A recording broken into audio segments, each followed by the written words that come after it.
কলেজে পড়তে গিয়ে মেয়েরা কি করতেছে এখন দেখেন, কলেজে পড়তে গিয়ে মেয়েরা কি করতেছে দেখেন। আর আপনি আপনার মেয়েকে কলেজে ওখানে পড়তে পাঠাচ্ছেন, ওখানে হোস্টেলে রাখছেন, যেখানে একটা মেয়েকে নবী সাল্লাল্লাহু আলাইহি ওয়াসাল্লাম মাহরাম ছাড়া সফর করতে নিষেধ করছেন, সেখানে আপনি আপনার মেয়েকে কোন শিক্ষায় শিক্ষিত করার জন্য রাতের পর রাত সেখানে কাটাচ্ছেন?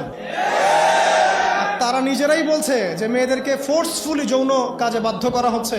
মানে ইজ্জত চলে যায়, যাক ভাই আমার সার্টিফিকেট চাই, বিষয়টা এরকম নাকি?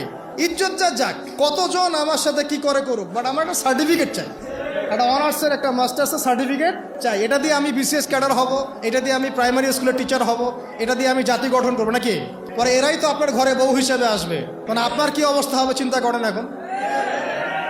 তা আমরা আসলে ভাই কোথায় আছি এখন? আল্লাহ পাক আমাদেরকে বোধোদয় দান করুক, আমরা দোয়া করি।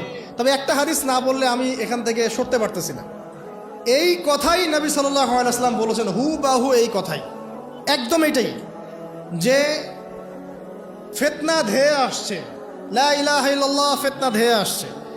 তার স্ত্রী জাইনাব বিনতে জাহাশ তিনি বলছেন, ইয়া রাসূলুল্লাহ সাল্লাল্লাহু আলাইহি ওয়াসাল্লাম, আনুহলিকু ওয়া ফিনা সালিহুন, আমাদের মধ্যে সৎ মানুষগুলো থাকা সত্ত্বেও কি আমরা ধ্বংস হয়ে যাব? সুন্দর প্রশ্ন না? নবীজি বলছেন, নাম, তোমরা ধ্বংস হয়ে যাবে। ইদা কাসুরাতুল খাবাস, যখন এরকম নগ্নতা, বেহায়াপনা, অশ্লীলতা ছড়িয়ে পড়বে, তখন সৎ অসৎ, আলেম জালেম সব ধ্বংস হয়ে যাবে।